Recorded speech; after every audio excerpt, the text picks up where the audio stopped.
ये कहानी पिछले पार्ट के आगे से शुरू होगी, इसीलिए अगर आपने पिछला पार्ट नहीं देखा है तो कमेंट सेक्शन में उसका लिंक है, आप वहां से जाकर उसे देख सकते हैं क्योंकि आगे की कहानी और भी मजेदार और इंटरेस्टिंग होने वाली है। तो हमने देखा था कि साओ पिछले पार्ट में इंटरनेट कैफे में गेम खेलकर अपनी इमेज को बहुत ज्यादा हाई लेवल पर ले जा चुका था। मतलब अब ज्यादातर सभी बड़े गिल्ड उसे पहचानने लगे थे। मगर कहानी की शुरुआत हल्की सी आगे से होती है। साओ ने अपना एक खुद का गिल्ड बना लिया था। इस गिल्ड का नाम उसने हैप्पी रखा था। इस गिल्ड में वैसे तो कई मेंबर थे, लेकिन फिर भी साओ अभी और मेंबर उसमें ऐड करना चाहता था क्योंकि उसने डिसाइड किया था कि इस बार वो लोग प्रो लीग में हिस्सा लेंगे और इसके लिए उन्हें और भी प्रोफेशनल प्लेयर्स की जरूरत थी। इसीलिए अब एक मीटिंग बुलाई जाती है। यहाँ पर साओ के कुछ दोस्त उससे कह रहे थे कि चिंता मत करो, हम किसी ना किसी को तो ढूंढ ही लेंगे।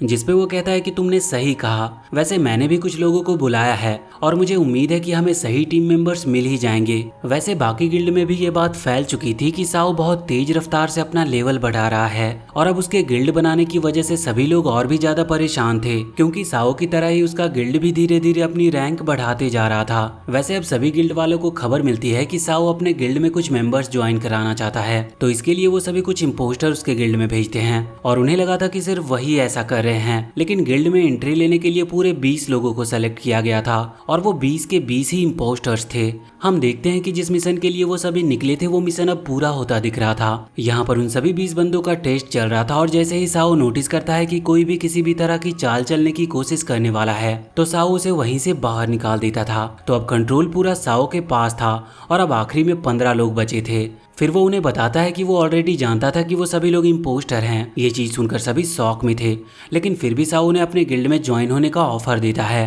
अब सब तो वहां से भाग जाते हैं क्योंकि उनके यहाँ पर रुकने का कोई फायदा ही नहीं था, लेकिन वहां पर एक बंदा अभी भी रुका हुआ था। साओ से भी अपने गिल्ड में ज्वाइन होने का ऑफर देता है। ये बंदा पहले ब्लू ब्रूक गिल्ड में था। वैसे वो लड़का भी साओ का ऐसा बिहेवियर देखकर बहुत ज्यादा शॉक था। साओ डिक्लेयर करता है कि अगर कोई भी न्यू मेंबर उसके गिल्ड में आना चाहता होगा तो सबसे पहले इस लड़के को ही मैसेज करना होगा।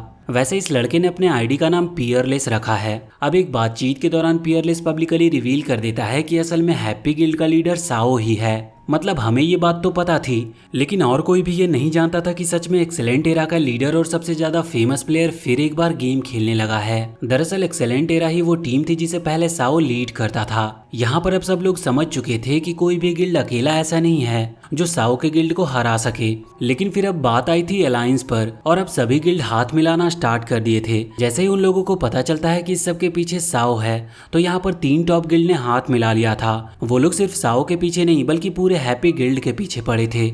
उन्होंने प्लान किया था कि वो हैप्पी गिल्ड को घेर लेंगे, लेकिन जब वो उस जगह पर पहुंचते हैं तो वहां पर कहीं भी हैप्पी गिल्ड या उसका कोई मेंबर था ही नहीं। अब ये सभी लोग भी छुप रहे थे, पर जब वहां पर कोई नहीं दिखता तो वो वहां से बाहर निकलते हैं। यहाँ जैसे ही वो पानी में आते हैं तो उन्हें पानी में कोई चीज अपनी तरफ खींचने लगती है। दरअसल हैप्पी गिल्ड ऑलरेडी सब तैयारी करके बैठे थे, वो सभी पानी के अंदर थे। इस कारण से जो टॉप गिल्ड के लोग हैं यहाँ उनका कुछ बिगाड़ नहीं पा रहे थे क्योंकि वो सभी बिना तैयारी के आए होते हैं और जो लोग बाहर से गोलियां चला रहे थे उनकी गोलियां पानी के अंदर कोई असर ही नहीं कर रही थी। अब अपने कई सारे साथियों को खोने के बाद वो बचे हुए गिल्ड वाले वहां से निकलना ही सही समझते हैं। वैसे यहाँ पर हमें पता चलता है कि वो इस लेक को पार करना चाहते थे क्योंकि यही रास्ता 10th डंजन को पार करने का था। हाँ, वैसे पहले वो हैप्पी गिल्ड को यहाँ आने से रोकना चाहते थे, पर उन्हें तो पता ही नहीं था कि हैप्पी गिल्ड ऑलरेडी यहाँ पर आकर बैठा हुआ है। अब यहाँ पर साओ एक शर्त रखता है। वो उनको एक लिस्ट देता है जिस लिस्ट में बहुत सारी चीजों के नाम थे, जिसमें बहुत सारे मैजिक आइटम्स थे और कई सारे टूल्स भी थे और उसकी डिमांड के बदले साओ उनको आगे जाने की परमिशन दे सकता था।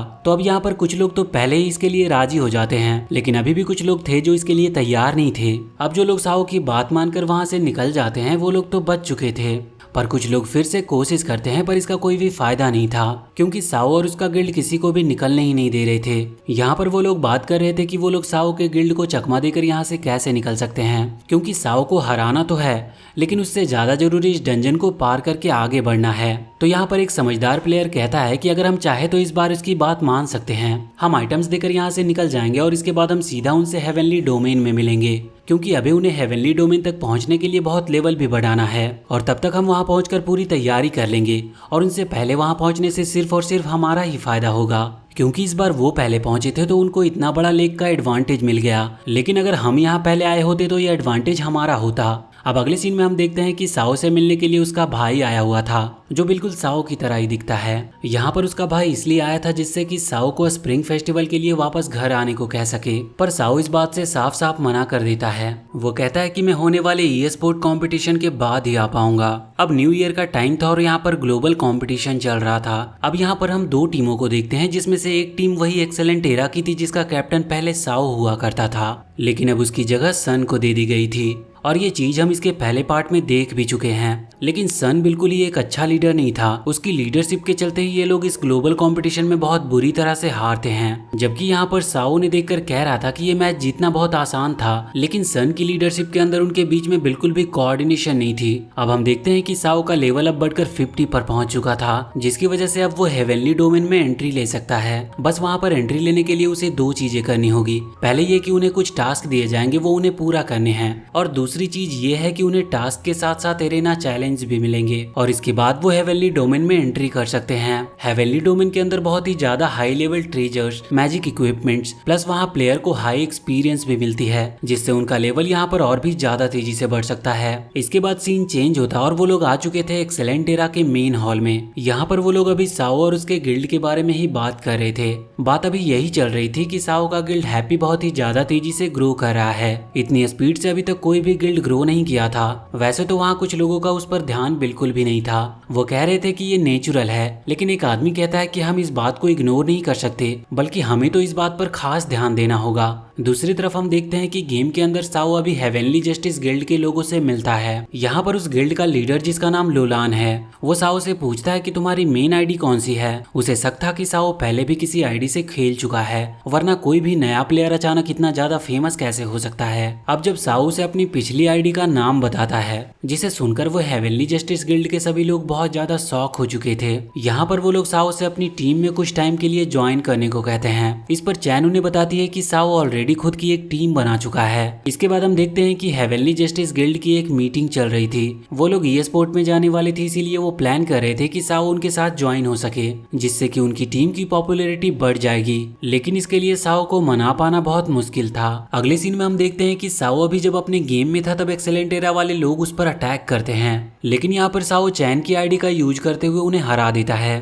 इस वक्त उसने लॉन्चर का इस्तेमाल किया था, सेम बिल्कुल उसी तरह जिस तरह उसने पिछले पार्ट में उसका यूज किया था। इस बात से अब वो एक्सेलेंट एरा वाले बहुत ही ज्यादा गुस्सा हो रहे थे। इधर साओ के पास वो हेवनली जस्टिस की तरफ से लोलान उससे मिलने आता है। वो साओ को फिर से वही ऑफर देता है। अब यहाँ पर साओ भी अपनी कुछ शर्त रखते हुए उसके ऑफर को एक्सेप्ट करने के लिए मान जाता है, लेकिन साओ को गिल्ड में ज्वाइन करने से पहले उनके सभी गिल्ड मेंबर्स को हराकर एक टेस्ट देना होगा।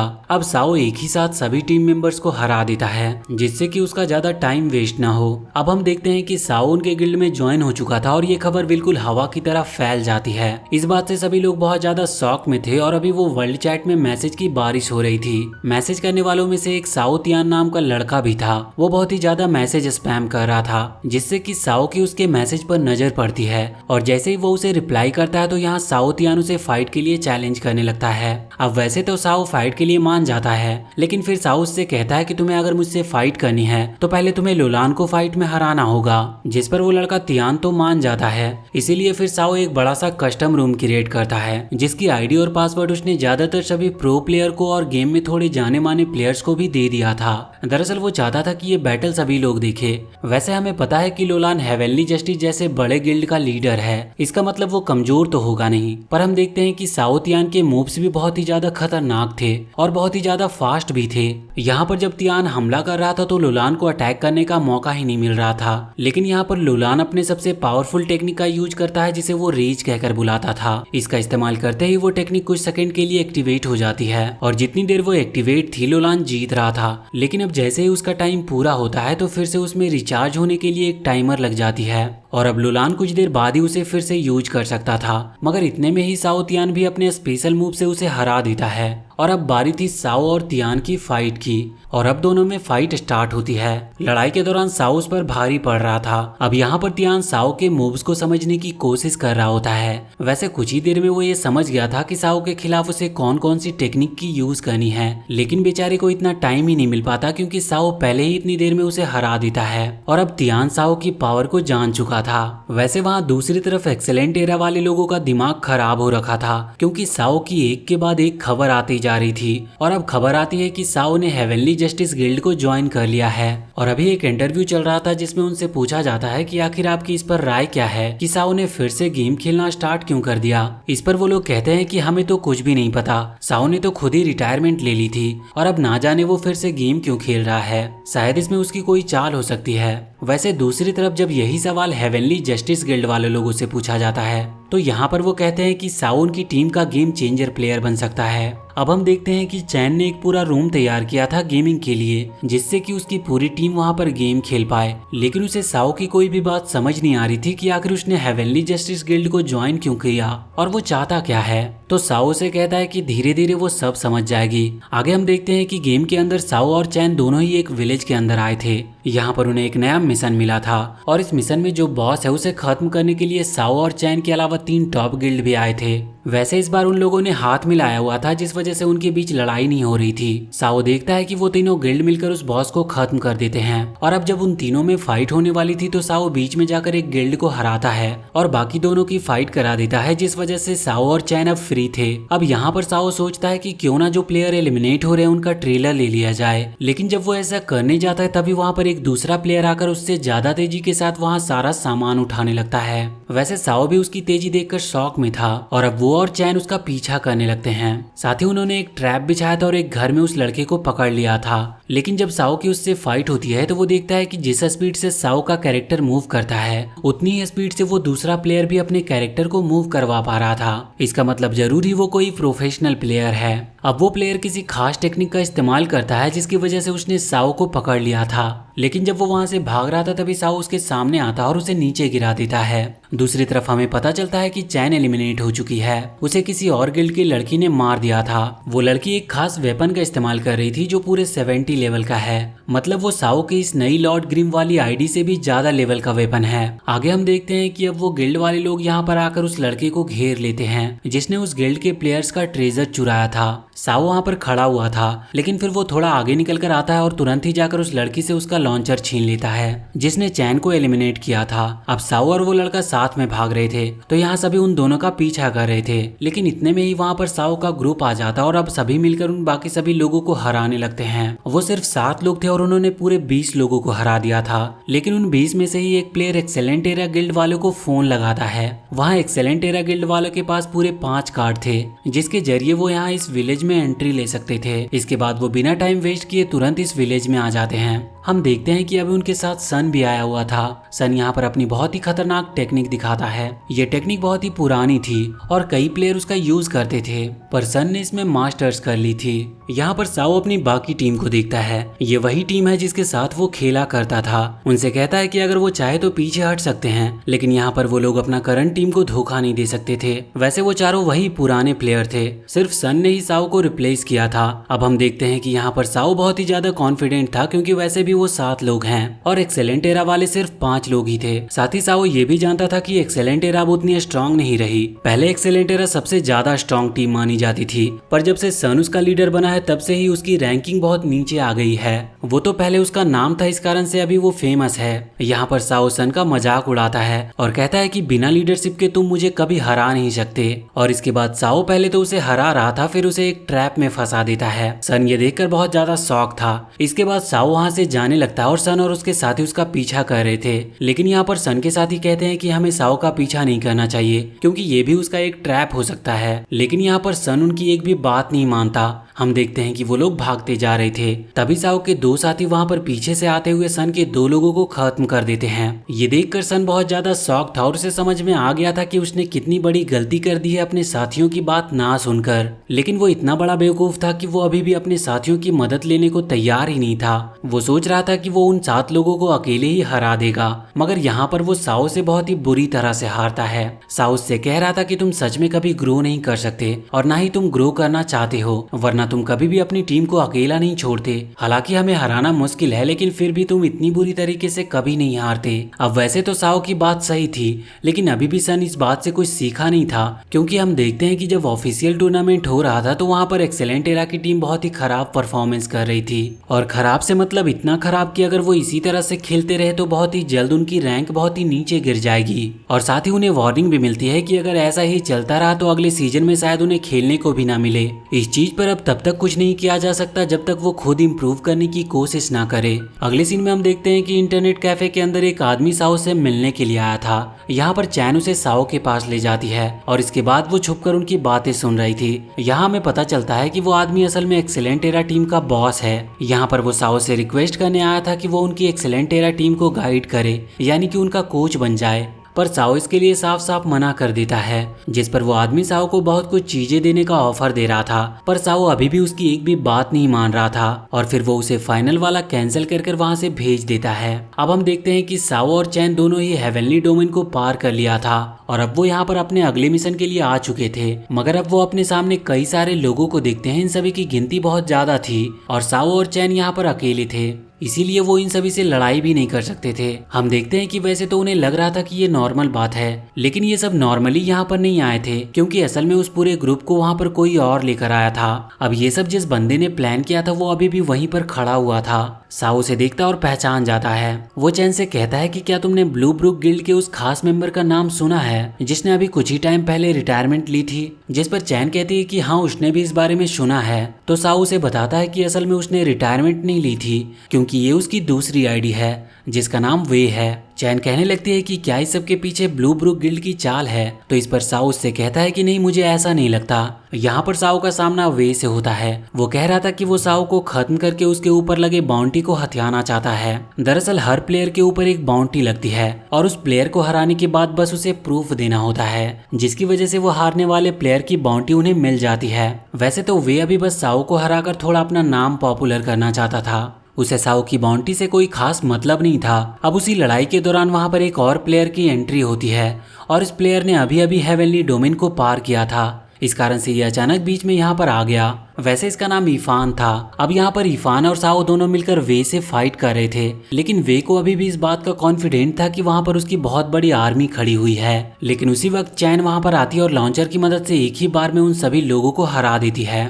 वो सभी ज्यादा लेवल के नहीं थे, जिसकी वजह से अब वे अकेला पड़ गया था और वो जानता था कि अगर वो यहाँ पर हारता है तो वो एलिमिनेट हो जाएगा और जो उसके पास ट्रेजर आइटम है वहीं पर गिर जाएंगे और वापस से इस लेवल तक पहुंचने तक ये सारी चीजें यहाँ पर नहीं बचने वाली। और इसीलिए अब वो वहाँ से भाग रहा था जिससे कि उसकी चीजें बच पाए, लेकिन इफान उसे पकड़ लेता है, जिस पर वे अब उससे माफी मांग रहा था। पर तभी साओ वहाँ पर आकर वे को हरा देता है, जिस वजह से वे का एक खास वेपन उसे मिल गया था जो कि खुद वे ने डिजाइन किया होता है। अब हम देखते हैं कि वो वेपन जैसे ही साओ को मिलती है तो तुरंत ही वे का एक पर्सनल मैसेज आता है जहां पर वो उससे वो वेपन वापस मांग रहा था। इस पर साओ पहले तो उससे थोड़ा मजाक मस्ती करता है, लेकिन फिर वो उसे अपनी टीम में आने का ऑफर देता है। साओ कहता है कि मैं जानता हूं कि तुम भी मेरी तरह अपना नाम पॉपुलर करना चाहते हो, इसके लिए अगर तुम चाहो तो तुम मेरी टीम में आ सकते हो। ये बात सुनकर चैन बहुत ज्यादा शॉक थी, लेकिन वो पूरी तैयारी में लग जाती है अपनी टीम के न्यू मेंबर का स्वागत करने के लिए। और अब फाइनली हमें लीग से रिलेटेड कुछ बातें जानने को मिलती है।